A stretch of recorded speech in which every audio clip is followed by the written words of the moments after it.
नमस्कार, मैं निधि सिंह और आप देख रहे हैं इम्पैक्ट लाइव न्यूज। इस वक्त हम मौजूद है पटना के आईजीएमएस के अंदर और हमारे पीछे आप जो भी लोग यहाँ पे बैठे हुए देख रहे हैं, या सभी लोग डॉक्टर्स हैं, यहाँ के कर्मचारी लोग हैं, सभी लोग आईजीएमएस में वर्कर हैं और ये लोग सभी हड़ताल पे चले गए हैं। आइए हम इनसे जानते हैं कि आखिर ये हड़ताल कर रहे हैं, क्या मांगे हैं, क्योंकि जो वारदात हुई है वो कोलकाता में हुई है। कोलकाता के बाद तमाम देशों में लोग, तमाम शहरों में लोग अब हड़ताल पे चले गए हैं और पटना के आईजीएमएस है, यहाँ पे हम बात करेंगे।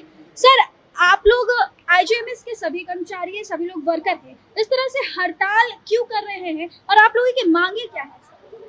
ये हड़ताल आज नहीं शुरू हुआ है, ये विगत 2 दिनों से चल रहा है। परसों सुबह 8:30 बजे आरडीए आईजीएमएस की तरफ से हड़ताल का स्ट्राइक का कॉल लिया गया है। वो कंटिन्यूएशन में आज भी जारी है। ये इंडेफिनिट जारी रहेगा जब तक फर्म और कंक्रीट मेजर सॉल्यूशन नहीं निकलेगा, जो मांगे हैं वो सेटल नहीं होंगी। ये हड़ताल जो स्ट्राइक है जिसका हम लोगों ने कॉल लिया है, ये ओपीडी सेवाएं जो हैं, इलेक्टिव ओटी सेवाएं हैं, उसमें रेजिडेंट डॉक्टर अपनी सेवाएं नहीं देंगी, पूर्ण बहिष्कार कर रहे हैं। परंतु आकस्मिक सेवा जो इमरजेंसी सेवाएं हैं वो बहाल है। सर, तो आप लोगों की आखिर मांगे क्या है, क्या कुछ मांग कर रहे हैं? देखिए, जो विवश घटना हुई है उसी का न्याय सबसे पहले तो वही हमारा मांग है। दूसरी मांगे जो हम अपने आईजीएमएस एडमिनिस्ट्रेशन से मांग रहे हैं वो हमें फुलफिल हो जाएंगी, ये तो हम जानते हैं क्योंकि ये मेरा पेरेंट कॉलेज है। बट जो प्रॉब्लम जहाँ पर से स्टार्ट हुआ है वही ईपी सेंटर में अभी आपने देखा होगा कि न्यू मोब अटैक हो गया, तो सिक्योरिटी एक कंसर्न है। सिक्योरिटी के अलावा सबसे पहले तो जीवन है। हम जीवन, मान लीजिए कि आप एक डॉक्टर को आप क्या एक्सपेक्ट करते हैं? डॉक्टर से आप एक्सपेक्ट करेंगे कि आपके पेशेंट को देखभाल करें, लेकिन जब पेशेंट ही, आप खुद ही एक रिपोर्टर, आपको ही अगर आप डेंजर में रहिएगा तो आप रिपोर्ट करने जाइएगा? नहीं जाइएगा। तो ये सेम चीज़, एक छोटी सी चीज़ को हम डिमांड कर रहे हैं, दैट इज सिक्योरिटी। सिक्योरिटी के अलावा दूसरा कोई चीज़ ही नहीं है। तो आप लोग आखिर कब तक सोचे हैं कि इस अनशन पे बैठेंगे, हड़ताल पे बैठेंगे? देखिए, इसका एंड पॉइंट हम लोग एक ही चीज़ समझ पाए हैं कि जब तक हमें सिक्योरिटी फुल्ली और उस बच्ची को न्याय नहीं मिलेगा, बहुत सारी पॉइंट्स हैं। अभी हम लोग जो स्ट्राइक कर रहे हैं, एज सच ये नहीं कि हम पूरे कॉलेज को पैरालाइज कर दिए हैं। हमने जहाँ भी पेशेंट भर्ती है उनको वो सेवाएं मिल रही हैं जो उनको मिलनी चाहिए। ये अगर गलत मैसेज जा रहा है अगर सोसाइटी में कि डॉक्टर लोग पूरा अस्पताल बंद कर दिया है, तो ये गलत मैसेज है। अगर अस्पताल में कोई पेशेंट एडमिटेड है, अभी कहीं भी एडमिटेड है, उसको वही चिकित्सकीय जो चाहिए, सुविधाएं चाहिए, सुविधाएं मतलब जैसे पहले मिल रही थी अभी भी मिल रही हैं। लेकिन हम सिर्फ ओपीडी बंद किए हैं और इलेक्टिव ओटी बंद किए हैं। अन्यथा और कोई अस्पताल का कोई, क्योंकि वार्ड में भी आप जा सकते हैं, you can walk free through the ward. आप आईसीयू में जाइए, वहाँ पेशेंट है, वहाँ भी डॉक्टर्स हैं। रेजिडेंट की बात कह रहा हूँ, रेजिडेंट हम विड्रॉ किए हुए हैं। रेजिडेंट इसलिए विड्रॉ किए हैं कि असॉल्ट हमारे कोलीग पे हुआ है।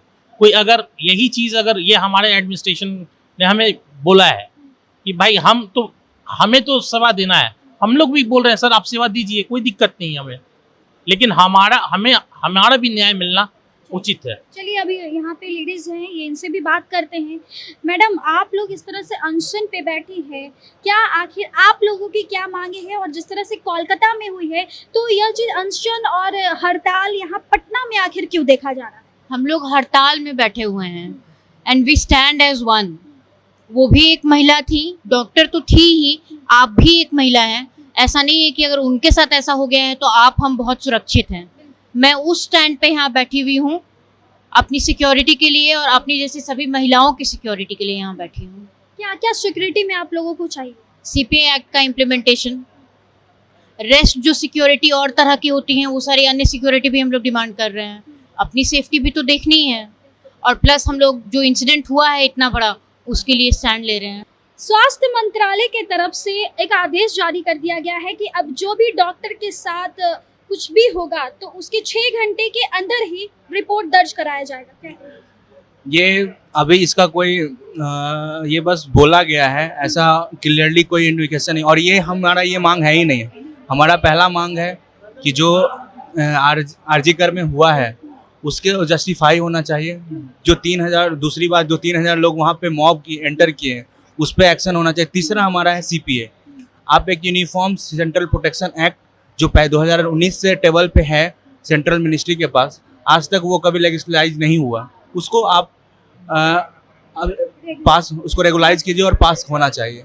जब तक सब लोग मतलब जो कॉमन मैन है इस चीज़ के लिए नहीं लड़ेंगे तब तक तो ये होता ही रहेगा कि कहीं और से आके तो नहीं हो रहा है ये सारी चीज़ें। बचाव करने के लिए क्या कुछ करना चाहिए? सबसे पहले तो ये सोच बदलनी है कि लड़कियों को सेफ रहना पड़ेगा, लड़कियों को कपड़े ठीक से पहनना पड़ेगा, एक टाइम फॉलो करना पड़ेगा। जब तक आदमियों को आप नहीं चेंज करोगे, उनकी जो मेंटालिटी है वो चेंज नहीं होगी, तब तक ये नहीं हो सकता। कुछ भी हो, आपको लगता है हो सकता है? अगर डॉक्टर जो लोगों को जीवन दान देते हैं वही सुरक्षित नहीं है तो आम जनता को फिर वो सुरक्षित आप ऐसे क्यों सोचो कि डॉक्टर, सबसे पहले तो एक इंसान औरत है ना, माँ है। जिस जगह पे दुर्गा माता का इतना बड़ा पर्व होता है वहां पे हो सकता है, वहां के डॉक्टर एक फीमेल के साथ हो सकता है, तो ये किसी के साथ भी कहीं भी हो सकता है। हम ये नहीं, हमारा एजेंडा ये नहीं है कि एक डॉक्टर को न्याय मिलना चाहिए। एजेंडा ये है कि हर इंसान को बेसिक राइट ऑफ लाइफ है ना, सिक्योरिटी होनी चाहिए ना, चाहे वो हॉस्पिटल में या कहीं भी हो। सबसे पहले इस एजेंडा पे आए कि एक औरत को उसकी बेसिक ह्यूमन राइट्स जो सेफ्टी है, सिक्योरिटी है, वो मिलनी चाहिए। मतलब आप लोगों को क्या राइट्स चाहिए, क्या सेफ्टी के लिए क्या डिमांड करती हैं? बेसिक राइट, ये तो बेसिक राइट है कि सेफ्टी होनी चाहिए ना। राइट टू लिव तो है ना, राइट, या मार दिया जाए सब लोगों को। हमारा यही एजेंडा है कि एटलीस्ट बेसिक राइट जैसे right to live, right to work, freedom of choice, ये मिलना चाहिए। और तो कुछ भी नहीं हम ज्यादा मांग रहे हैं। तो आपने सुना कि किस तरह से यहाँ पर मौजूद हड़ताल में बैठे डॉक्टर्स और कई महिला डॉक्टर्स स्टाफ यहाँ पर मौजूद थे, क्या कुछ इन लोगों की मांग थी, आपने भी सुना। तो ऐसे ही आपको क्या लगता है हमें कमेंट बॉक्स में आप अपनी भी ओपिनियन जरूर दे दीजिएगा। और ऐसे ही देश दुनिया की तमाम खबरों के लिए हमारे चैनल को भी सब्सक्राइब कर लीजिएगा। बहुत बहुत धन्यवाद।